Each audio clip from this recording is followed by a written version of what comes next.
Welcome, Christopher. It's good to see you. Thanks, Diana. It's nice to be here. Yeah. And we were talking a little tiny bit about nervousness. I was nervous about having you on, so much so that I had my assistant go into my Insight timer and delete this earlier this week. Delete any meditations that had a below 4.6 rating. Oh, Get them off gosh. my Insight timer, so no one knows that I've had these. Right. And Yeah. and here's the thing that happened. So she deleted them. I was like, 3 or 4 meditations. They probably had some sound issues, or they just weren't the hmm best. We all hmm have stuff that's not the best we put out there. Sure. And and then I get this email yesterday, and I want to read you the email that I got because I think it's such a good example of what Insight Timer is. So I get this email in my inbox, and it says, "Hi from New Zealand. I'm wondering what happened with a meditation of yours on Insight Timer that just disappeared. It's one of my favorites. I think it was titled something about feeling safe and connected. It was about 20 minutes long.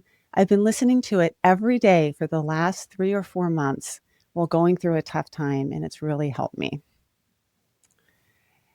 Well, And this just shows something that we know about Insight Timer, which is everyone deals with, everyone comes to Insight Timer at different stages of their emotional well-being, of their life cycle. And what might be interesting to someone isn't necessarily interesting to someone else. What might be useful to someone isn't necessarily useful to someone else. I think we have 300,000 guided meditations on the platform now. And just because it's a 4.5 to someone, it could be a 5 to someone else. So put it back, put it back. oh yeah, that was up. We're putting it back up. Yeah, I thought of it that way, and then I also thought how this community, this sort of global community of people that are meditating, and that there's people that are tuning into this every day for 3 to 4 months Mm-hmm. as sort of their lifeline. Like Mm-hmm. sometimes it's just the lifeline. So I'm going to wake up in the morning, I'm going to listen to this to get my head in a different space, my body, my nervous system in a different space to face my day. And so I'm excited to talk with you about how sort of my path to Insight Timer, your path to Insight Timer, but Mm-hmm. sort of this bigger picture of the values and principles behind it, generosity and diversity and all of that. I got asked the other day about generosity, whether or not I was a overly generous person. Um, and I'm not. I'm just another person, but who can be greedy and generous at the same time. We didn't know much at the start, but we did know that there was a couple of things that were important to us. One was that it was important that we gave a lot of tools away for free, and we believe that if we did that, the universe would reciprocate. I do genuinely believe. I didn't know it at the time. I know it now to be fact that the universe does reciprocate generosity. It is something that comes back to you. I do believe that generosity, fairness in a way, they're kind of interlinked, is reciprocal. And that was one of the bases of our platform. It's not the case, as some people kind of think, that that means that we're special or that the people at Insight Time are overly generous. It's just something that we built into our model at the start. And the universe has been very supportive of us as a result. Yeah, well, what attracted me to using the app early on? So early on, I liked it because it had bells, and I in my tradition and in my lineage, bells are sort of part of how I meditate. And it was you had so many great options of your bells, so I would just use it for the time, like the literal Insight Timer purpose, Mm-hmm. to be able to time my practice, have a bell start, and then I'd have these intermittent bells. I like the Basu bell because it Yep. reminds me of the little zazen bell that we practice with. Mm-hmm. But what I liked about it was it didn't have that feeling of clinginess that you were wanting something from me, Mm. and you weren't like, giving me pop-ups and get this and buy that, and that you feel, or that we feel in the app space. And then I could just hang out in the timer for like years. I just hung out in the timer. And Mm. then eventually I found my way, like, oh, there's other resources here. Like I could do a little Jack Cornfield meditation. And then when it became a place for me to be able to share with my clients, I sometimes in session, I would record something with a client, and then I could share it with many clients, like a meditation with many clients. It became a real resource as a therapist. So I appreciate it. I see that generosity in just the feeling state I have on the app. But I'd love for you to talk a little bit about how you set it up, because it's a different model than a lot of other models that are out there. And I'd like for us to think about that, not just from the Insight Timer perspective, but just for all of us in terms of the principles and practices we bring to our work, like how you could set up a model where you could make money but be generous at the same time. Well, it's really hard. Oh, yeah. It's really, really hard. If you give your product away for free, you tend not to make a lot of money. Yes, this Um, is a lot of my problem. yeah, it's a conundrum. I spend a lot of time on this issue. Yeah. Yeah, and I think it's much harder for you as a therapist, an individual practitioner, than it is for a platform, because obviously, if you give away 95% of what you do, it's okay if the 5 or 10% that you don't give away reaches a certain volume that sustains everything else, right? But you need a big platform. We have now, I think, about 3 million people on the app every month. There's about 650,000 people every day. But of that 3 million, about 10% pay us. And that 10% at about $60 a year is about $20 million a year. And once we've paid Apple their third and we've split the rest with the teachers, the remaining income that we get is enough to pay for our 80 staff and company and rent and Amazon fees to make sure that the platform is sustainable. But we don't make, we make a small amount of profit. Some months it's $100,000. It might sound a lot, but for a company that's generating $25 million, it's not a lot.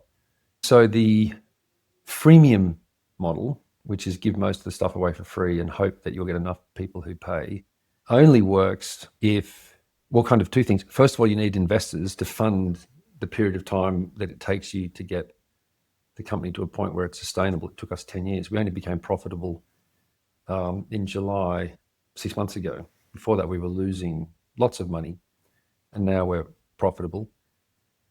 And the second thing is, and this is much harder, you have to understand how to make money without dismantling your primary promise. For us, that's a free and quiet place of contemplation, which goes to your comment about sitting in the timer with the bell and not feeling harassed and just being. And so the challenges that we face every day is how do we continue to grow our business so that it's sustainable and strong and robust without giving up on the original promise, which is you can come to Insight Timer, you don't have to spend a cent, and everything you need to work through your, whether it's your mental health or it's there for many other reasons, you can do for free. And I think so far, at times we've got that, we might have tried to monetize slightly too aggressively, and we see that in our traffic and our referrals. But I think generally we've got that right. And I think generally, not generally, I think our primary principle of generosity stands. And that's why I think the platform continues to flourish. But it's hard. Yeah. So how do you temper your greed? Because I could see the temptation to get on Sure. do the stuff that other people are doing that are making more money than you. And this is something that we all, I think that many of us maybe experience in different ways, right? Like what you're describing doesn't sound like a path that many people would want to choose. It takes you X number of years to make a profit, and you could have done it faster. I think that's true. It might not be. If I think about some of our competitors, it's strange to use that word in our industry, but that's what they are. Calm and Headspace, for example. They were very aggressive monetizing. And in fact, you couldn't access, they were the opposite. 95% of their app was and is paid. You can't really get a great free experience on their apps. And I think their businesses, I don't know too much about their businesses, but I know that they're at the moment really trying to pivot into health and other things, because I think that model over time, especially when a company like Insight Timer exists, is very hard to sustain itself, because eventually people are thinking, why am I paying Calm $60 a year when I can get an infinite amount more on Insight Timer for free? So I think that those models sometimes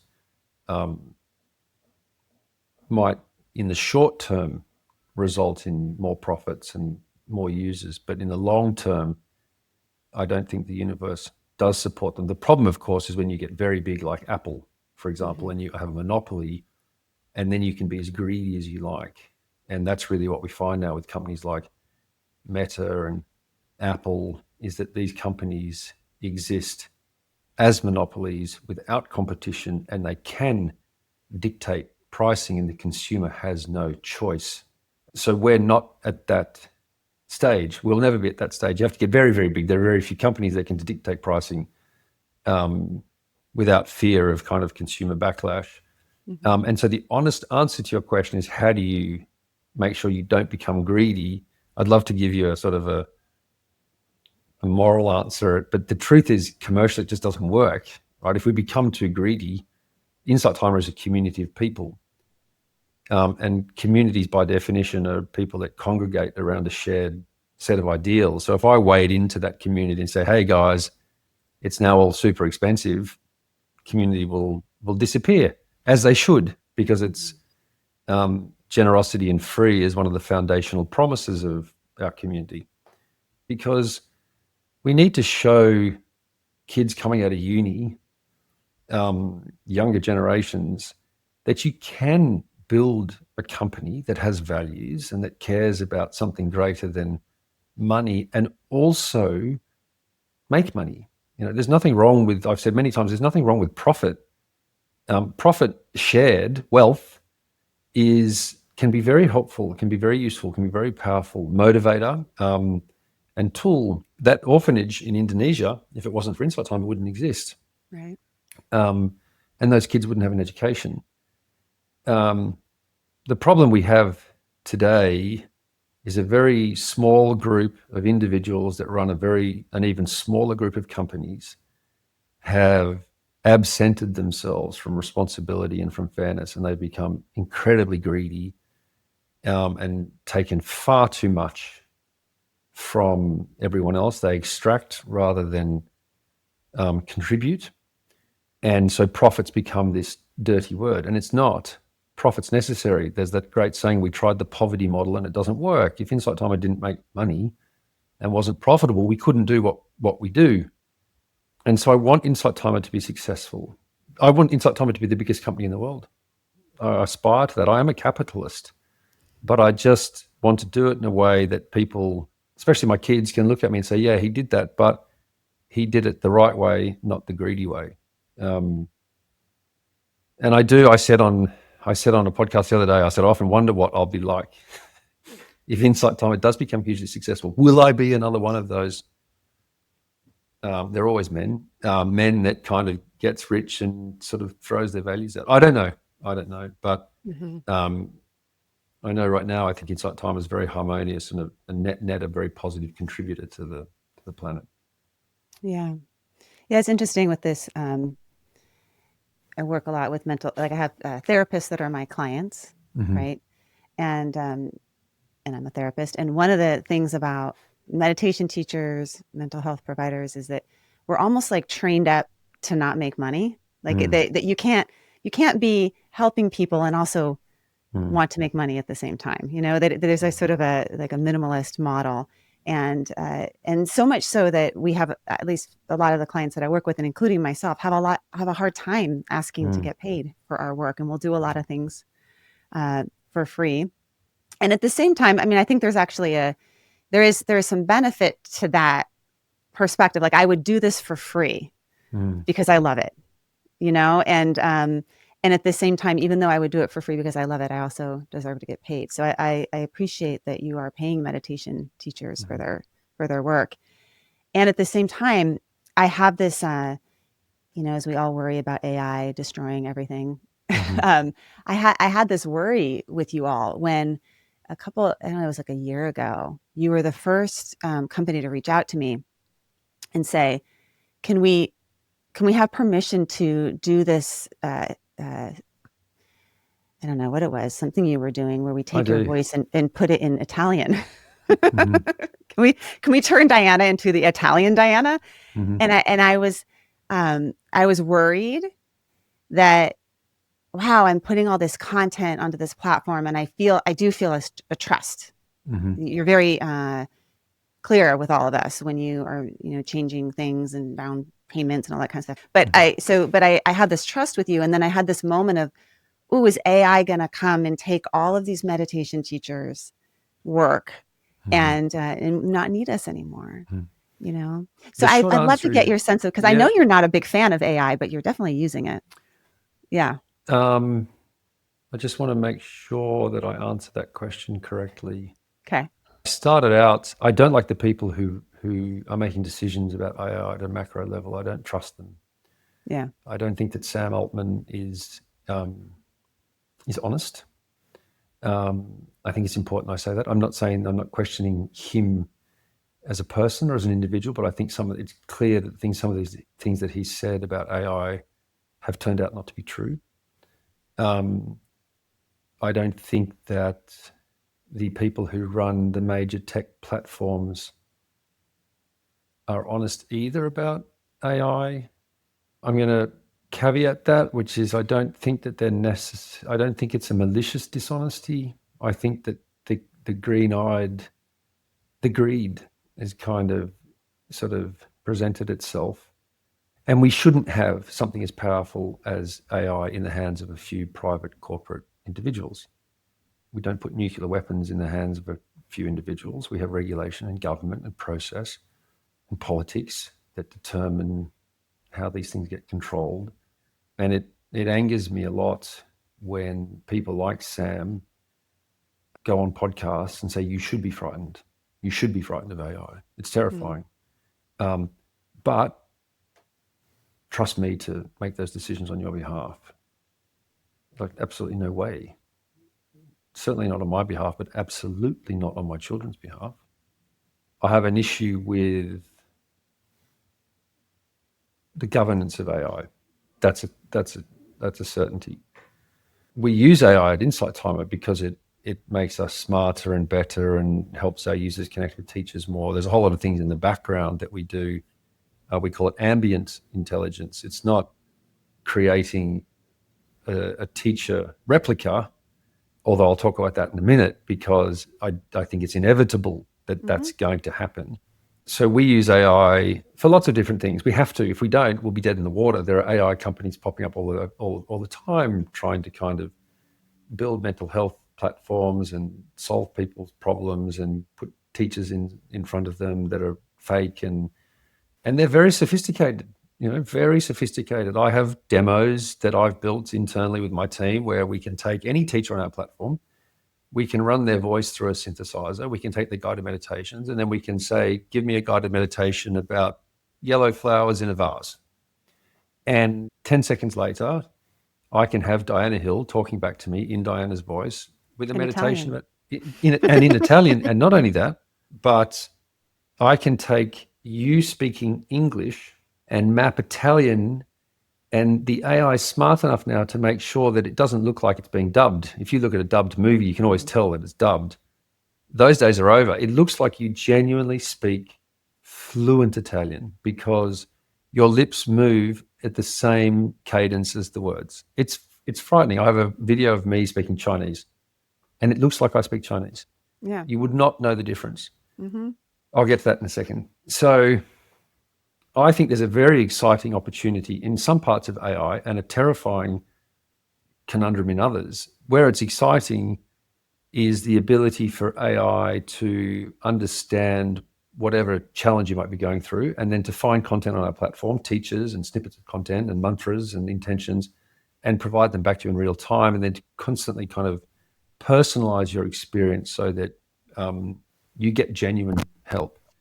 And we're doing lots of work in that space. And in a month or two from now, 2 or 3 months from now, there will be a new feature on our app which allows you to be asked a question, and at your optional choice, you can answer it. And the AI will say, "Oh, well, that's interesting." It's not a teacher; it's designed to get you in front of a teacher. So it's sort of it's a support agent, but it's not someone that you talk to and that responds back. It just kind of thinks about what the problem is, and it will try and connect you with Diana Hill if it thinks that Diana Hill is the right person for you. And if we didn't do that, Diana, we literally will just. I mean, you can't deny the existence of AI. To do so would just be to deny the inevitability that our platform would disappear. Where I And think AI is really exciting is if we can use it effectively to create this big, vibrant community of teachers.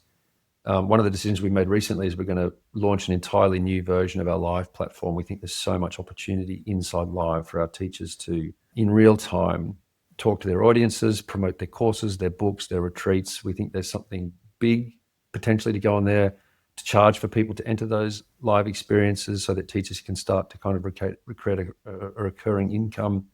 And this is stuff that we're working on at the moment. I promised back in July that we'd start thinking about direct teacher subscription. This won't be a subscription model initially, but it's certainly going to create new revenue streams for teachers that sit outside of the subscription revenue. So people such as yourself that perhaps have bigger followings off the platform will be able to take a lot more money on the platform. And we need AI to do that. We just can't scale a business like ours without AI.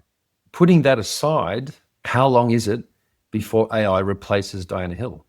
I don't know the answer to that question. You've probably seen the movie Her. When that movie came out, have you seen the movie Her with Joaquin Phoenix and Scarlett Johansson? It's an AI that Joaquin Phoenix kind of falls in love with, and Scarlett Johansson is the AI that he talks to, and he falls in yeah. love with her. Mm-hmm.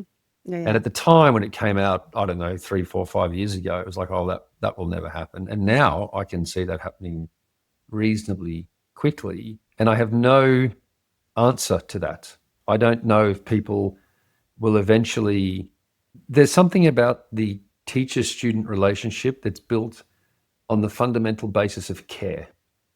I have a life coach, a Pilates instructor, and the reason why I've been meeting with her now for almost 5 years is because I know that she cares about me, and that care is what creates trust.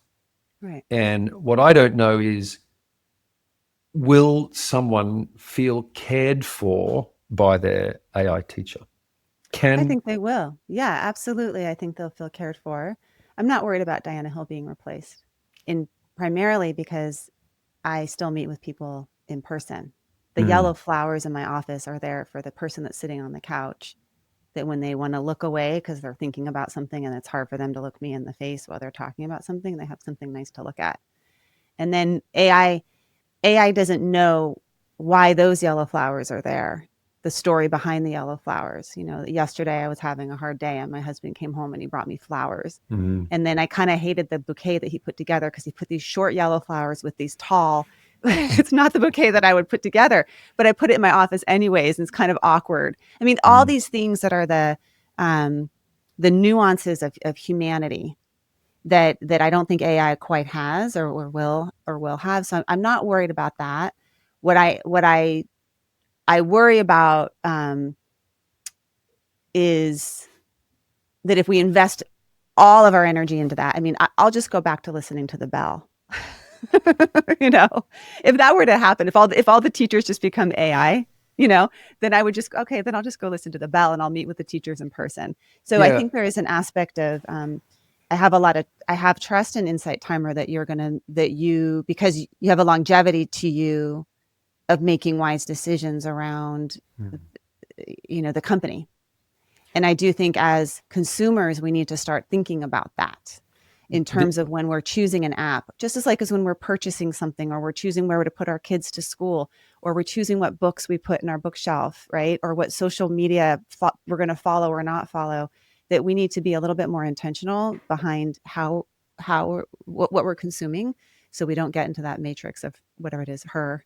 Yeah, we're gonna have like personal masseuses that have like hands that feel like skin giving us massages that I aren't couldn't going to agree be with you our more. husbands. And I see that down the road, but I yeah, still there would was a rather second have. part to my Yeah, comment about the Diana being replaced. In that instance, I was referring to the knowledge and the interaction. But the thing that AI will never replace is sitting in the same room with yeah, you. And this is why we've just launched Insight Timer Retreats, because I certainly know that in my experience, all my transformational moments in life have been when I've met with a counselor or a therapist, and when I've sat on a beach in a circle with 15 other people and been to a retreat. And these people experience, it sounds strange that we need to use the word people as an adjective now, but these people experiences are really what matters that AI can't replace. And so what we hope is AI is going to help Insight Timer teachers create many multiple more experiences with individuals in real world because the AI will help them organize and manage those relationships. I'm worried about the planet kind of not connecting and our kids kind of not building important social skills and burying their heads in phones on buses instead of talking to each other. And a genuine fear for the emotional development of our kids. And I think there's a big problem coming. I really genuinely think that there is a huge problem coming, and we need to kind of start thinking about it now. And that does mean being intentional about which companies you work with and so on. It sounds so doom and gloom, but I just don't want to not say it anymore, because the easy thing to do is to kind of hide from the fear and pretend we're all upbeat.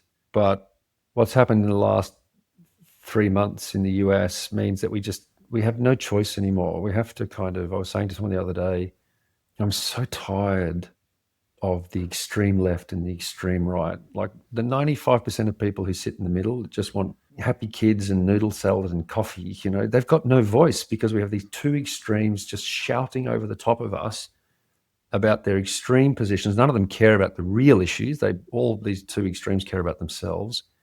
And no one's kind of standing up and saying, well, this is our planet and this is our humanity and this is 95% of us. And I'm not willing to become extreme. I'm not willing to kind of start taking this extreme position, but we do have to start talking about intentionality and generosity and right and wrong. We have to, because the two extremes just, that great saying, hysterical's historical. When anyone gets to an extreme position on anything, it's never about the anything. It's never about the issue. It's about their own personal issues. And so we've lost structured discussion about just being normal. And so, anyway, I'm waffling, but that's how I feel. Yeah. So let's talk about the content of Mm-hmm. what happens when you open up a little app and you take 10 minutes or 20 minutes in the morning um, to have either a meditation or listen to sound or be in silence with your Bosu bell ringing. Mm-hmm. I was happy to see that you had a research paper out in Mm-hmm. 2022, and I read through it. Critical, of course, Mm-hmm. of research without control, not a randomized controlled trial, but a beneficial research paper in that it is, when we get this ecological sampling. So what that means is you're sampling people in real time, their mood before they do their meditation, right? And so Mm-hmm. you're going to track them over time every day. And it's not like the type of research that a lot of these RCTs are done on, where someone, does a self-report and then comes back in 12 weeks and does another self-report. You're Mm-hmm. sampling every single day. And some of the findings of that study, let me pull it up, because you had, what was it, like 12,000. I think it was the largest longitudinal study of meditation ever from memory. Yeah, Um, so I'll link it. I hope People you're not want to going to look ask me at 14 scientific months. questions. Yeah, I'm going to ask you. I'm going to ask you really, No. how many participants were there now? So 280,000 meditation sessions, Mm-hmm. 103 countries, Mm-hmm. and you are measuring three things. And if you go on the timer, you'll be able to see how they measure this. So you're measuring mood, which is just a really simple mood tracker that you have on the timer. And Mm-hmm. if you're a therapist, you can have your clients just track their mood through the timer. And then you are measuring equanimity. Well, you call it equanimity, but really it is variability of their mood. Interesting. Like, is it going up and down and really big variability, or is it pretty stable over time? And Mm-hmm. then resilience, which was the recovery. If someone has a low mood, does it come back? Mm-hmm. And what you found was that when people were consistent with their practice, so this is good tips for all of us meditators. When you're consistent with your practice, when you're meditating 4 to 7 days a week, that was associated with the biggest outcome on those variables. So Consistency is consistency, everything. Mm-hmm. consistency.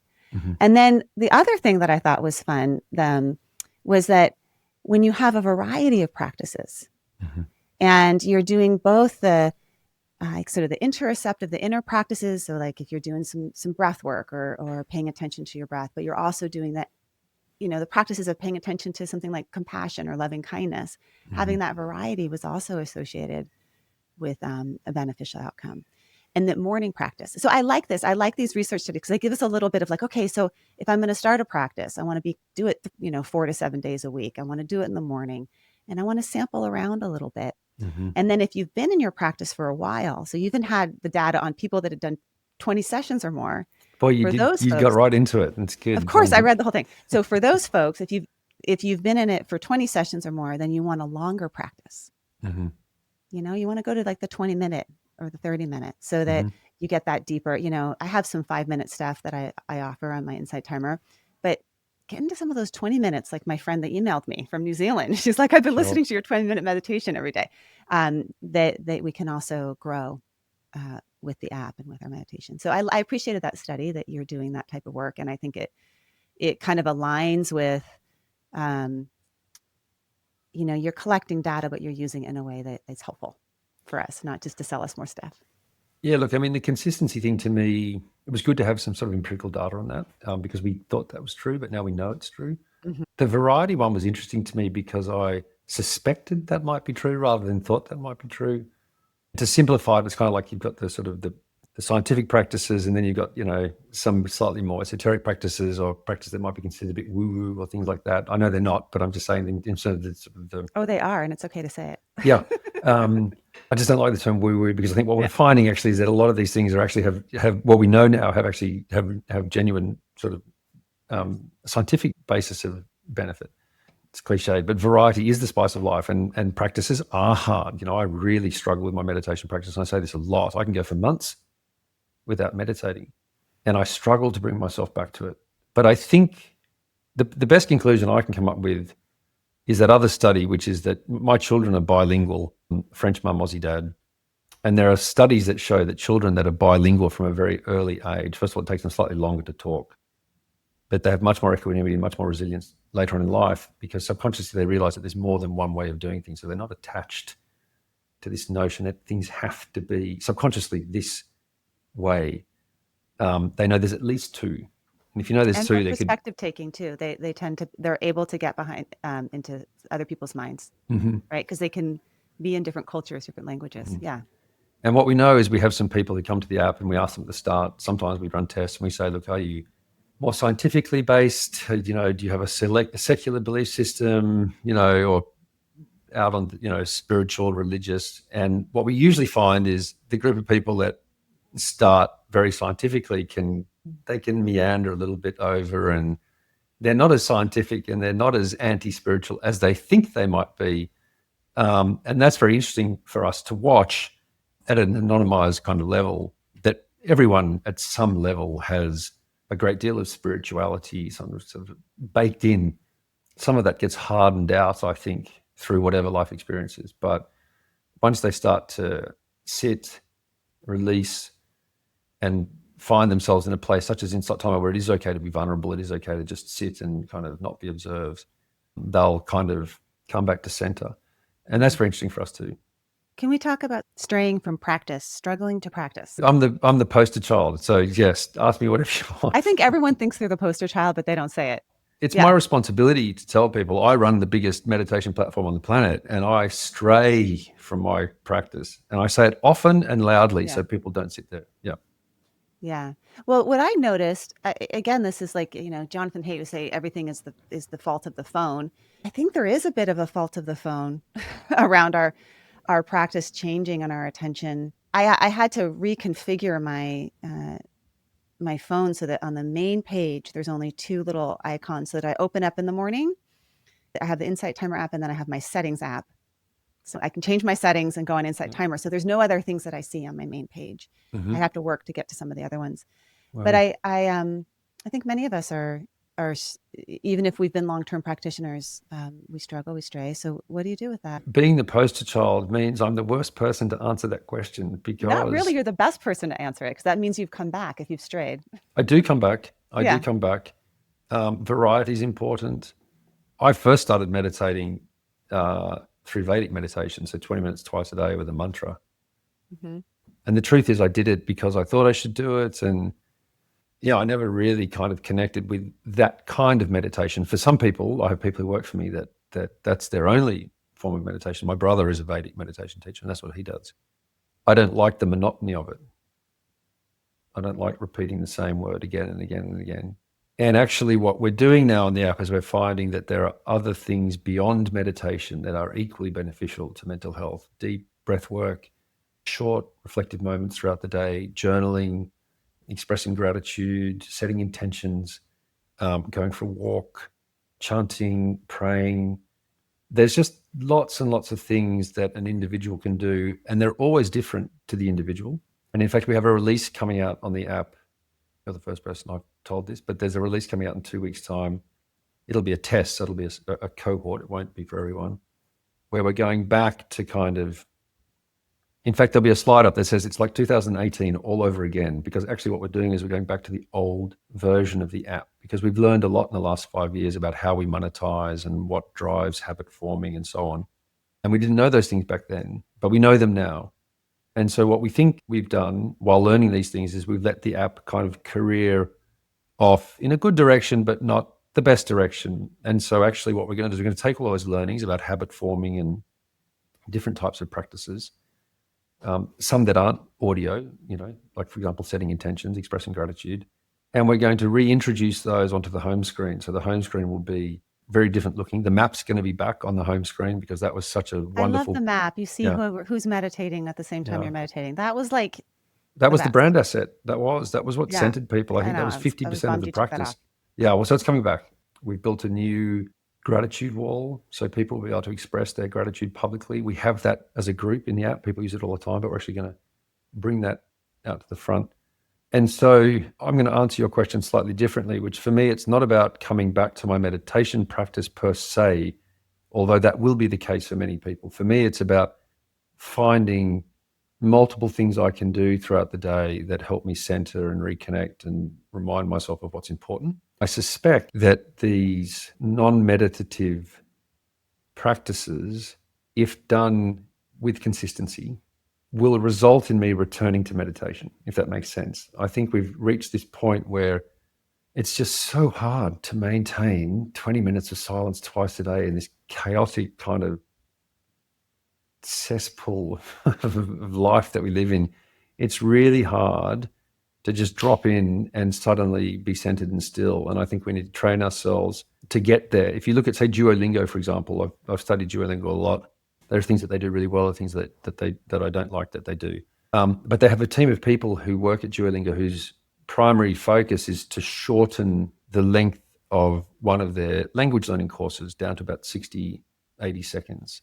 And that's really hard. How do you create a language learning lesson in 60 seconds? But what they know is that if they can give someone a good experience when they first land on the app for 60 seconds, they're very likely to then do another language learning for 3 minutes. And then those people that do 3 minutes will do 6 minutes or 9 minutes. I'm simplifying because I'm sure it's much more complex. And so I'm excited about Insight Timer looking at other practices as a way of getting people in, getting people to kind of stop for a moment, to stop the self-judgment, to stop the chaos. And we hope that these gentler, shorter practices will lead to longer practices. And we hope Well, in doing so, we won't undo all of the great work we've done over the last 5 years with monetization and habit forming and things like that. We'll wait and see. yeah. So there's parallels in terms of psychology research and what we're looking at in terms of process-based, individualized approaches to psychology. It used to be, this is probably the 2008 version of psychological interventions, was you would choose, a CBT intervention or a DBT intervention or a whatever it is, and that would be the type of therapist that you would be, and Mm-hmm. you'd follow that. And now it's much more integrative. I mean, it kind of always was integrative, but therapists were always kind of pulling from lots of places, but now it's much more acceptable to say, okay, you're going to individualize this to the client, to the situation, to their needs, and you're going to draw in lots of different ways of doing it. So if our goal is to help someone be able to work, say we're working with the inner critic, there's many ways to work with that inner critic. You could do an IFS intervention, you could do a meditation, you could do a mindful walk together and you could draw the inner critic. I mean, all different ways that you could work with that, and having that variety so that we can individualize and know that everybody's going to maybe need different things at different times. And over the course of, at least for me with my practice, it's there's some threads, because my lineage was so strong and deep and connected to Thai, that he'll always be in my practice. Like I always feel that there. And there's lots of ways in which I may do that. It may be on a retreat where we're walking together and we're, doing a walking meditation, but it also may be just, right now as you were talking, and you were saying we all need to get it more into our day, and maybe we can't practice for 20 minutes in the morning. Someone could listen to this and they could pay attention to what's happening inside their body right now as we've been talking. Mm-hmm. And that is a meditative practice, right? So um, I like that there's variety. I like that you're encouraged. It doesn't have to be one way. It's not so cookie cutter. Mm-hmm. You can like country music and you can like, rap, and you can listen to both. You have to choose. Precisely. In fact, there's Yeah, a direct it's all correlation music. between heavy metal and classical music. I found out recently. Oh, really? Um, and in Yeah. fact, they did some studies in Harvard that people who like classical music and heavy metal are actually more intelligent than people who don't. Did you Well, know this? probably because they appreciate, yeah, it's like they're bilingual, Yeah. you know? Well, no, Yeah. actually, those two particular genres Oh, apparently, those especially in heavy those metal, particular. Yeah. especially heavy metal, because it doesn't have a beat. It does have a beat apparently, but it's kind of much more complex than the beats that when I say we, I shouldn't put you in my category. The simpler people, I hate heavy metal. I find it so jarring, but I have a good friend of mine, my life coach, who loves it. Yeah. Anyway, I'm off topic. Well, I have two electric guitar players in my household, so I'm Do learning you? to appreciate the electric guitar solo. Oh, my son is one too. Right. What did we not talk about that you want to talk about? That's not about. I'm not getting paid to do this insight timer conversation with you. So it Mm-hmm. kind of sounds a little bit like this is a promotional insight timer hour, and that's actually Mm-hmm. I didn't want to go in and have that. I didn't Mm-hmm. I didn't want to have that. I have no sponsors on my podcast, though I may ask Insight Timer to sponsor me at some point. If I do, I'm not selling out. But there is something to be said about offering things for free. And that's what this podcast is it's free. It's just an offering because I have a very small practice. And then I want to offer a lot of stuff for free for people that don't have access. So I Yeah, just I want to mean, say that I'm not getting paid to interview you. no, I I actually appreciate believe in this that. product. Yeah. Thank you. And in fact, we get lots of people who contact us and say, I just want you to know, I just refer you guys everywhere, Yeah. just because I want to. And we're great. We're so appreciative. That's why we get 10,000 people who Right. download the app every day, and we don't spend any money on advertising. There's literally 70,000 people turn up to our app new for the first time every week. And they come from people like you talking about us on podcasts. So we're grateful to that. I wish we had money to advertise. Actually, no, I don't.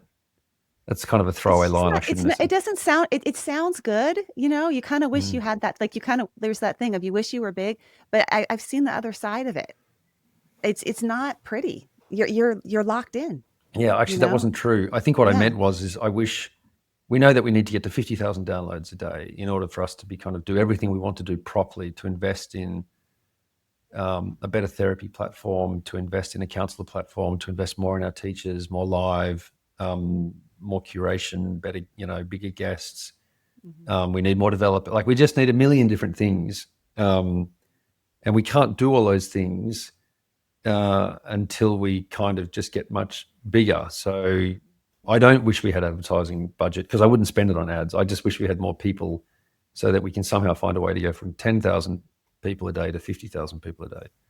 That's what Yeah. we're trying So to do. can we talk about this? We have like just a few more minutes, but can Mm-hmm. we talk about this a little bit right here? Because this is a source of a lot of suffering, the suffering around wanting to get bigger. And how do we do that in a way that isn't clingy?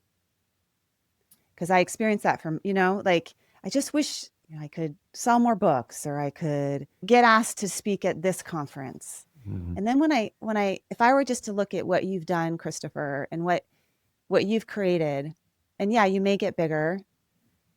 I do feel that what you've created is something that's really good right now, the size it is. And that one person from New Zealand sending me that email, like it made my day. Like that for me is like that made my whole week.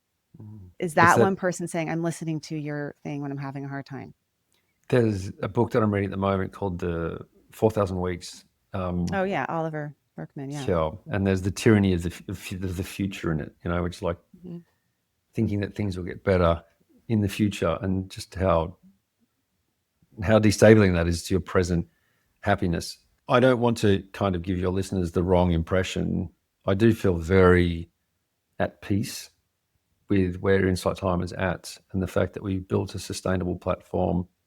And I'm very proud of Insight Time. And when I meet people like you that are teaching on the platform, it gives me a spring in my step. All day I'll think about this interview and I get very excited that we've created something from nothing and we haven't advertised, and it's evolved organically. And I love that about our company, and our community. I just know that we could do so much more if we had more people on the platform. So it's not about life will be better if we're bigger, because I don't think that inner feeling I have about Insight Timer, that won't change. Insight Timer, its contributions, it exists. The fact that it exists, that's the big milestone. The fact that it exists and it's sustainable now. But if it was bigger, we could do more. My That's what I mean. mentor, Rick Hansen, often he would, because I would bring this topic to him, my Mm-hmm. struggle. It's like, I want to be satisfied in my life right now. My life is so good. There's so much goodness. We had a beautiful little rainstorm. Everything's glistening outside. I'm talking to you.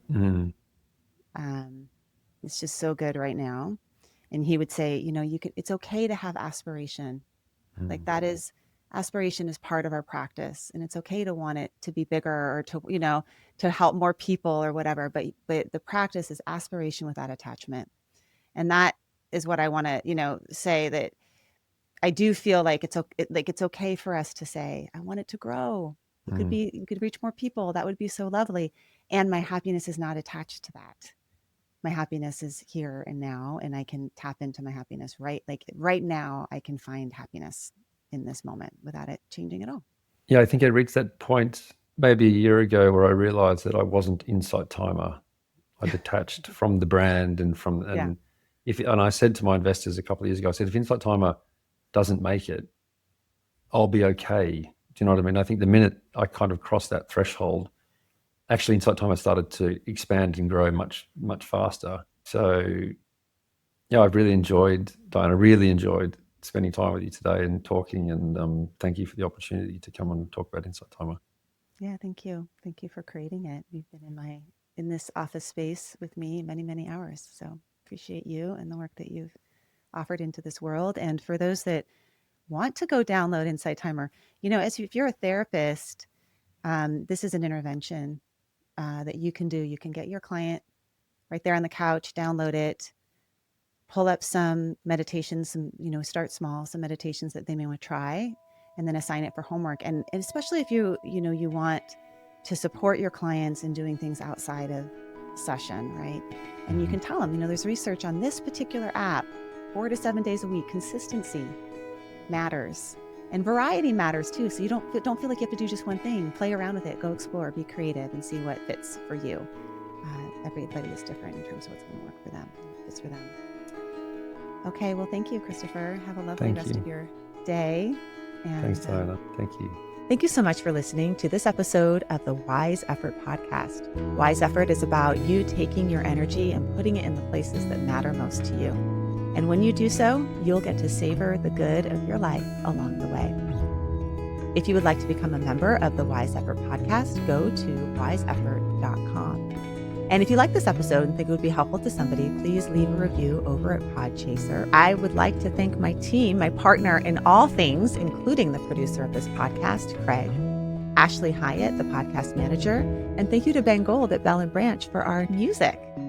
This podcast is for informational and entertainment purposes only, and it's not meant to be a substitute for mental health treatments.